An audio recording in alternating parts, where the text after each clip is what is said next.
আজ আমরা পড়ব ক্লাস 1-এর সহজ পাঠের চতুর্থ পাঠ। বিনি পিসি, বামি আর দিদি ওই দিকে আছে, ওই যে তিনজনে ঘাটে যায়। এই যে পড়াটা, তার সাথে যে একটা কবিতা আছে ছায়ার ঘোমটা মুখে টানি, এ দুটো পড়বো। তো এই পড়া থেকে যা যা কোশ্চেন হবে, ছোট প্রশ্ন, সেগুলো আমি এখানে লিখেছি। দেখো, ক্লাস 1 সহজ পাঠ, চতুর্থ পাঠ। ওই দিকে কারা কারা আছে? বিনি পিসি, বামি আর দিদি। কয়জনে ঘাটে যায়? তিনজনে। বামি কি নিয়ে যায়? ঘটি নিয়ে যায়। সে মাটি দিয়ে কি করে? ঘটি মাজে। ঘরে কে আছে? রানী দিদি। রানী দিদির কি হয়েছে? কাশি। রানী দিদির কাছে কে কে আছে? মা, মাসি আর কিনি। এই যে এখান থেকে যা যা প্রশ্ন হবে, এই যে এই চতুর্থ পাঠ থেকে, সেই সমস্ত প্রশ্ন আমি এখানে লিখে রেখেছি এইখান থেকে।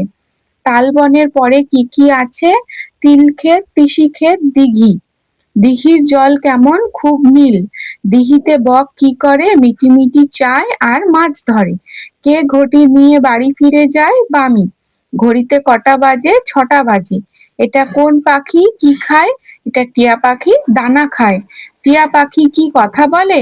কি কথা বলে? রাম রাম, হরি হরি। টিয়ার জন্য দানা কে আনে? রানী দিদি দানা আনে। জল কে আনে? বুড়ি দাসী জল আনে। টিয়া ওড়ে না কেন? ওর পায়ে বেরি। টিয়া আগে কোথায় ছিল? বনে। কি ছিল? টিয়া আগে বনে ছিল, আর বনে ছিল নদী। টিয়া পাখি কে পোষে? দিনু। তাহলে এটা হলো এই যে সহজ পাঠের চতুর্থ পাঠের সমস্ত প্রশ্নের উত্তর। এবার আমরা পড়বো ছায়ার ঘোমটা মুখে টানি। চলো তাহলে আমাদের এই কবিতাটা শুরু করি। ছায়ার ঘোমটা মুখে টানি, আছে আমাদের পাড়াখানি। মানে আমাদের যে পাড়া, যেখানে আমরা থাকি, তার চারপাশে কি আছে বলতো? অনেক গাছ আছে। সেই গাছের ছায়ায় মনে হচ্ছে পাড়াটি ঘোমটা টেনে রয়েছে। দিঘি তার মাঝখানিতে, তালবন তার চারিভিতে। মানে সেই পাড়ার মাঝখানে একটি দিঘি রয়েছে এবং তার চারিদিকে রয়েছে তালবন। বাঁকা এক সরু গলি বেয়ে জল নিতে আসে যত মেয়ে। সেই দিঘির পাশে একটি বাঁকা সরু গলি রয়েছে এবং সেখান থেকে মেয়েরা জল নিতে আসে। বাঁশ গাছ ঝুঁকে ঝুঁকে পড়ে, ঝুরু ঝুরু পাতাগুলি নড়ে। এবং তার পাশে কি হয় বলতো? বাঁশ গাছ একদম ঝুলে পড়েছে এবং তার বাঁশ গাছের যে পাতাগুলো, সেগুলো হাওয়ায় নড়ছে।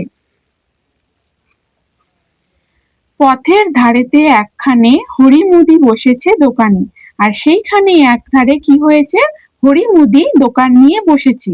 চাল ডাল বেচে, তেল নুন, খয়ের সুপারি বেচে চুন।